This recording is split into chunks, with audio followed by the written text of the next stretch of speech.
ಬೆಂಗಳೂರಲ್ಲಿ ಪಾಕಿಸ್ತಾನದ ಗೂಢಚಾರಿಯನ್ನ ವಶಕ್ಕೆ ಪಡೆಯಲಾಗಿದೆ. ಕೇಂದ್ರ ಗುಪ್ತದಳ ಮಿಲಿಟರಿ ಇಂಟೆಲಿಜೆನ್ಸ್ನಿಂದ ವಶಕ್ಕೆ ಪಡೆಯಲಾಗಿದೆ. ಬಿಎಲ್ನಲ್ಲಿ ಕೆಲಸ ಮಾಡ್ತಾ ಇದ್ದ ಆರೋಪಿ ಶಿವರಾಜ್ ಚಂದ್ರನನ್ನ ವಶಕ್ಕೆ ಪಡೆಯಲಾಗಿದೆ. ಆತನಿಂದ ಈಗ ಹೆಚ್ಚಿನ ಮಾಹಿತಿಯನ್ನ ಕಲೆ ಹಾಕಲಾಗ್ತಾ ಇದೆ. ಈತ ಬಿಎಲ್ನಲ್ಲಿ ಪಿಐಡಿಸಿ ವಿಭಾಗದಲ್ಲಿ ಕೆಲಸ ಮಾಡ್ತಾ ಇದ್ದ. ಆತನನ್ನ ವಶಕ್ಕೆ ಪಡೆಯಲಾಗಿದೆ. ರಕ್ಷಣಾ ವಿಚಾರಗಳನ್ನ ಪಾಕಿಸ್ತಾನಕ್ಕೆ ಈತ ರವಾನೆ ಮಾಡ್ತಿದ್ದ ಅಂತ ಹೇಳಿ ಈತನ ಮೇಲೆ ಗಂಭೀರ ಆರೋಪ ಕೇಳಿಬಂದಿದೆ. ಈತ ಉತ್ತರ ಪ್ರದೇಶ ಗಾಜಿಯಾಬಾದ್ ಮೂಲದ ಆರೋಪಿ. ಬಿಎಲ್ನ ಪ್ರಾಡಕ್ಟ್ ಡೆವಲಪ್ಮೆಂಟ್ ಅಂಡ್ ಇನೋವೇಷನ್ ವಿಭಾಗದಲ್ಲಿ ಈತ ಕೆಲಸ ಮಾಡ್ತಾ ಇದ್ದ. ಕೇಂದ್ರ ಗುಪ್ತಚರ ಇಲಾಖೆ, ರಾಜ್ಯ ಗುಪ್ತಚರ ಇಲಾಖೆ ಹಾಗೂ ಮಿಲಿಟರಿ ಇಂಟೆಲಿಜೆನ್ಸ್ ಜಂಟಿ ಕಾರ್ಯಾಚರಣೆಯನ್ನು ಮಾಡಿ ಈತನನ್ನ ಈಗ ವಶಕ್ಕೆ ಪಡೆಯಲಾಗಿದೆ. ಈತ ಕೆಲವೊಂದು ಇಂಪಾರ್ಟೆಂಟ್ ಮಾಹಿತಿಗಳನ್ನ ಪಾಕಿಸ್ತಾನಕ್ಕೆ ರವಾನೆ ಮಾಡ್ತಿದ್ದ ಅಂತ ಹೇಳಿ ಈತನ ಮೇಲೆ ಗಂಭೀರವಾದಂತಹ ಆರೋಪ ಕೇಳಿಬಂದಂತ ಹಿನ್ನೆಲೆಯಲ್ಲಿ ಈಗ ರಕ್ಷಣಾ ವಿಚಾರಕ್ಕೆ ಸಂಬಂಧಪಟ್ಟಂತೆ ಪ್ರಮುಖ ಮಾಹಿತಿಯನ್ನು ಪಾಕಿಸ್ತಾನಕ್ಕೆ ರವಾನೆ ಮಾಡಿದ್ದಾನೆ ಅಂತ ಈತನ ಮೇಲೆ ಆರೋಪ ಬಂದಿರುವಂತಹ ಹಿನ್ನೆಲೆಯಲ್ಲಿ ಈತನನ್ನ ಈಗ ವಶಕ್ಕೆ ಪಡೆಯಲಾಗಿದೆ. ವಿಚಾರಣೆಗೂ ಕೂಡ ಈತನನ್ನ ಒಳಪಡಿಸಲಾಗಿದೆ. ಇನ್ನು ದೀಪ್ರಾಜ್ಗೆ 3 ವರ್ಷಗಳಿಂದ ಪಾಕಿಸ್ತಾನದ ಐಎಸ್ಐ ನಂಟಿತ್ತು ಅಂತ ಹೇಳಿ ಮೇಲ್ನೋಟಕ್ಕೆ ವಿಷಯಗಳು ಗೊತ್ತಾಗ್ತಾ ಇದೆ. ಐಎಸ್ಐ ಲೇಡಿ ಜೊತೆಗೆ ಈತ ಸಂಪರ್ಕದಲ್ಲಿ ಇದ್ದಂತೆ. ಆರೋಪಿ ಖಾತೆಗೆ ಲಕ್ಷಾಂತರ ರೂಪಾಯಿ ಹಣ ಕೂಡ ವರ್ಗಾವಣೆ ಆಗಿದೆಯಂತೆ. ಹಣವನ್ನ ಪಡ್ಕೊಂಡು ಈತ ಇಲ್ಲಿನ ರಕ್ಷಣಾ ವಿಷಯಕ್ಕೆ ಸಂಬಂಧಪಟ್ಟಂತೆ ಮಹತ್ವದ ಮಾಹಿತಿಗಳನ್ನ ಪಾಕಿಸ್ತಾನಕ್ಕೆ ಲೀಕ್ ಮಾಡಿದ್ದಾನೆ, ಮಾಹಿತಿಯನ್ನ ಕೊಟ್ಟಿದ್ದಾನೆ ಅಂತ ಆರೋಪ ಇರೋದು. ಪಾಕಿಸ್ತಾನದ ಏಜೆಂಟ್ ಭೇಟಿಯಾಗಿದ್ದಂತೆ ಈ ದೀಪ್ರಾಜ್ ಚಂದ್ರ ಹಲವು ಬಾರಿ ಮಿಲಿಟರಿ ಮಾಹಿತಿಗಳನ್ನ ಪಾಕ್ಗೆ ಈತ ಕೊಟ್ಟಿರುವಂತ ಸಾಧ್ಯತೆಗಳಿದೆ.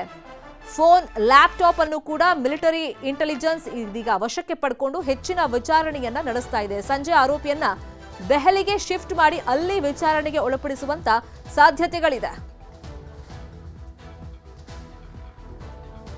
ಇದೇ ವಿಚಾರವಾಗಿ ಇನ್ನಷ್ಟು ಡೀಟೇಲ್ ಆಗಿ ಇನ್ಫಾರ್ಮೇಶನ್ ಕೊಡ್ತಾ ಹೋಗೋದಕ್ಕೆ ನೇರ ಸಂಪರ್ಕದಲ್ಲಿ ಕನೆಕ್ಟ್ ಆಗಿದ್ದಾರೆ ನಮ್ಮ ರಿಪೋರ್ಟರ್ ಗಂಗಾಧರ್. ಬಿಎಲ್ನಲ್ಲಿ ಈತ ಎಷ್ಟು ವರ್ಷಗಳಿಂದ ಕೆಲಸ ಮಾಡ್ತಾ ಇದ್ದಂತೆ, ಮತ್ತೆ ಈತನ ಮೇಲೆ ಅನುಮಾನ ಬರೋದಕ್ಕೆ ಪ್ರಮುಖ ಕಾರಣಗಳು ಏನೇನು ಗಂಗಾಧರ್?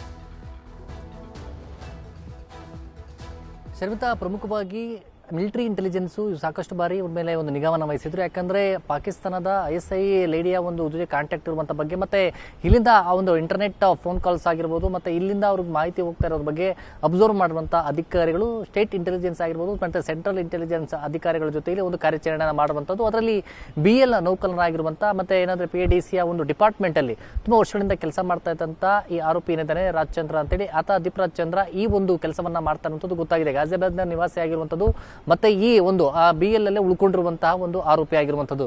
ಸದ್ಯ ಈಗ ಆತನನ್ನು ವಶಕ್ಕೆ ಪಡೆದಿರುವಂತಹ ಮಿಲಿಟರಿ ಇಂಟೆಲಿಜೆನ್ಸ್ ಆಫೀಸರ್ಸ್ ಆತನನ್ನ ಎಂಕ್ವೈರಿಯನ್ನ ಮಾಡ್ತಾ ಇದ್ದಾರೆ. ಮತ್ತೆ ಸುಮಾರು ಕಳೆದ 3 ವರ್ಷಗಳಿಂದಲೂ ಕೂಡ ಅಲ್ಲಿ ಪಾಕಿಸ್ತಾನದ ಐಎಸ್ಐ ಲೇಡಿಯ ಜೊತೆಯಲ್ಲಿ ಕಾಂಟ್ಯಾಕ್ಟ್ ಇರುವಂಥದ್ದು ಗೊತ್ತಾಗಿದೆ. ಮತ್ತೆ ಇಂಟರ್ನೆಟ್ ಫೋನ್ ಕಾಲ್ಸ್ ಆಗಿರ್ಬೋದು, ಮತ್ತೆ ಟೆಲಿಗ್ರಾಮ್ ಅನ್ನ ಬಳಸಿ ಇಲ್ಲಿನ ಒಂದು ಉಪಕರಣಗಳ ವಿಚಾರ ಆಗಿರ್ಬೋದು, ಮತ್ತೆ ಪ್ರೊಡಕ್ಷನ್ ವಿಚಾರಕ್ಕೆ ಸಂಬಂಧಪಟ್ಟಂತೆ, ಮತ್ತೆ ಮಿಲಿಟರಿಯ ರಕ್ಷಣಾ ಒಂದು ವ್ಯವಸ್ಥೆಗೆ ಸಂಬಂಧಪಟ್ಟಂತೆ ಸಾಕಷ್ಟು ಮಾಹಿತಿಗಳನ್ನ ಶೇರ್ ಮಾಡಿಕೊಂಡಿರುವಂಥದ್ದು, ಹಂಚಿಕೊಂಡಿರುವಂಥದ್ದು ಕೂಡ ವಿಚಾರವಾಗಿ ಗೊತ್ತಾಗ್ತಾ ಇರುವಂಥದ್ದು. ಆ ಒಂದು ಸಂಶಯ ಆಧಾರಿತವಾಗಿ ಈಗ ಆತನನ್ನು ವಶಕ್ಕೆ ಪಡೆದು ವಿಚಾರಣೆಯನ್ನು ಮಾಡ್ತಾ ಇದ್ದಾರೆ. ಬಹುತೇಕವಾಗಿ ಇವತ್ತು ಸಂಜೆಯ ವೇಳೆಗೆ ದೆಹಲಿಗೆ ಕರ್ಕೊಂಡು ಹೋಗುವಂತ ಸಾಧ್ಯತೆಗಳು ಕೂಡ ಇರುವಂತದ್ದು. ಅದಲ್ಲದೆ ಮಿಲಿಟರಿ ಕೇವಲ BLನ ಒಂದು ಪ್ರೊಡಕ್ಷನ್ ಡಿಪಾರ್ಟ್ಮೆಂಟ್ ವಿಚಾರಕ್ಕೆ ಸಂಬಂಧಪಟ್ಟಂತೆ ಕೆಲ ಮಿಲಿಟರಿ ವಿಚಾರಗಳನ್ನ ಮೇಲ್ಮೂಲಕವಾಗಿ ಕಳಿಸಿರುವಂತದ್ದು ಕೂಡ ಗೊತ್ತಾಗ್ತಾ ಇರುವಂತದ್ದು. ಆ ಬಗ್ಗೆ ಕೂಡ ಒಂದು ಮಿಲಿಟರಿ ಇಂಟೆಲಿಜೆನ್ಸ್ ಅಧಿಕಾರಿಗಳು ಮಾಹಿತಿಯನ್ನ ಕಲೆ ಹಾಕ್ತಾ ಇದ್ದಾರೆ. ಕೇವಲ 3 ವರ್ಷಗಳಿಂದ ಈಚೆ ಕಾಂಟ್ಯಾಕ್ಟ್ ಅಲ್ಲಿರುವಂತದ್ದು. ಅಂದ್ರೆ ನಾನು ಎಲ್ಲೂ ಕೂಡ ಭೇಟಿ ಆಗಿಲ್ಲ, ನಾನು ಯಾವುದೇ ರೀತಿ ಓನ್ಲಿ ಫೋನ್ ಕಾಂಟ್ಯಾಕ್ಟ್ ಅಷ್ಟೇ ಅಂತ ಹೇಳ್ತಾ ಇರುವಂತದ್ದು. ಆದ್ರೆ ಇಂಟರ್ನೆಟ್ ಕರೆಗಳು ಮಾಡಿರುವಂಥದ್ದು, ಮತ್ತೆ ಮೆಸೇಜ್ಗಳನ್ನು ಮಾಡಿಸಿರುವಂಥದ್ದು, ಮತ್ತೆ ಇಮೇಲ್ ಮೂಲಕವಾಗಿ ಡ್ರಾಫ್ಟ್ ಮಾಡಿರುವಂಥದ್ದು, ಮತ್ತೆ ಅದಕ್ಕೆ ಕೆಲ ಪಾಸ್ವರ್ಡ್ಗಳನ್ನು ಕೊಟ್ಟಿರುವಂಥ ವಿಚಾರಗಳು ಗೊತ್ತಾಗ್ತಾ ಇದೆ. ಈಗ ಸದ್ಯದ ಒಂದು ಆತ ಬಳಕೆ ಮಾಡ್ತಾ ಇದ್ದಂಥ ಇಲ್ಲಿ BLನ ಒಳಗಡೆ ಇದ್ದಂತಹ ಒಂದು ರೂಮ್ ಆಗಿರ್ಬೋದು ಅಥವಾ ಮನೆ ಏನಿದೆ ಅದರ ಜೊತೆಯಲ್ಲಿ ಬಳಕೆ ಮಾಡ್ತಾ ಇದ್ದಂಥ ವಸ್ತುಗಳಾಗಿರ್ಬೋದು, ಮತ್ತೆ ಲ್ಯಾಪ್ಟಾಪ್, ಅವರ ಫೋನ್ ಎಲ್ಲವೂ ಕೂಡ ಈಗ ತಮ್ಮ ಕಸ್ಟಡಿಗೆ ಈಗ ತಮ್ಮ ವಶಕ್ಕೆ ಈಗ ಅವರು ಮಿಲಿಟರಿ ಇಂಟೆಲಿಜೆನ್ಸ್ ತೆಗೆದುಕೊಂಡು ಆ ಬಗ್ಗೆ ಪರಿಶೀಲನೆ ಮಾಡ್ತಾ ಇರುವಂಥದ್ದು. ಆ ನಂತರ ಇನ್ನಷ್ಟು ಮಾಹಿತಿ ಬರಬೇಕಾಗಿರುವಂಥದ್ದು. ಯಾಕಂದ್ರೆ ಇವರಿಬ್ಬರು ಕೂಡ ಅಂದ್ರೆ ಅಲ್ಲಿ ಪಾಕಿಸ್ತಾನದ ಒಂದು ಲೇಡಿ ಐಎಸ್ಐ ಲೇಡಿ ಏನಿದ್ದಾರೆ ಆಕೆ ಮತ್ತೆ ಇವರಿಬ್ರು ಕೂಡ ಒಂದೇ ಲೊಕೇಶನ್ ಅಲ್ಲಿ ಇರುವಂತದ್ದು ಗೊತ್ತಾಗಿದೆ. ಈ ಮೂಲಕವಾಗಿ ಇಬ್ರು ಭೇಟಿ ಮಾಡಿರಬಹುದು ಅನ್ನೋ ಅನುಮಾನ ಕೂಡ ಈಗ ಅಧಿಕಾರಿಗಳಿಗೆ ಇರುವಂತದ್ದು ಮಿಲಿಟರಿ ಇಂಟೆಲಿಜೆನ್ಸ್ಗೆ. ಹೀಗಾಗಿ ಆ ಬಗ್ಗೆ ಕೂಡ ಆ ಎಂಬುದಲ್ಲಿ ಕೂಡ ತನಿಖೆಯನ್ನ ಮಾಡ್ತಾ ಇದ್ದಾರೆ. ಮತ್ತೆ ಇನ್ನಷ್ಟು ಇದರ ಜೊತೆಯಲ್ಲಿ ಕೇವಲ ಈ ಒಬ್ಬರೇ ಒಂದು ಆರೋಪಿ ಇರುವಂತದ್ದು, ಇದನ್ನು ಹೊರತುಪಡಿಸಿ ಗೂಢಚಾರಿಯಾಗಿ ಬೇರೆ ಯಾರಾದ್ರೂ ವರ್ಕ್ ಮಾಡ್ತಾ ಇದ್ದಾರೆ, ಮತ್ತೆ ಇವ್ರು ಕಾಂಟ್ಯಾಕ್ಟ್ ಬೆಳೆದಿದ್ದೆ ಹೇಗೆ, ಇವರಿಬ್ಬರು ಪರಿಚಯ ಆಗಿದ್ದ ಹೇಗೆ, ಮತ್ತೆ ಕೇವಲ 3 ವರ್ಷಗಳಿಂದ ಈಚೆ ನಡೀತಾ ಇರುವಂತದ್ದು, ಅದನ್ನು ಹೊರತುಪಡಿಸಿ ಎಷ್ಟು ದಿನಗಳಿಂದ ಈ ತರ ನಡೀತಾ ಇತ್ತು ಅದನ್ನೆಲ್ಲವೂ ಕೂಡ ಇದು ಜೊತೆಯಲ್ಲಿ ಯಾರಾದ್ರೂ ಇದ್ದಾರಾ ಇಲ್ವಾ ಅನ್ನೋದ್ರ ಬಗ್ಗೆ ಕೂಡ ಇಂಟೆಲಿಜೆನ್ಸ್ ಮಾಹಿತಿಯನ್ನ ಕಲೆ ಆಗ್ತಾ ಇರುವಂತದ್ದು. ಶರ್ಮಿತಾ.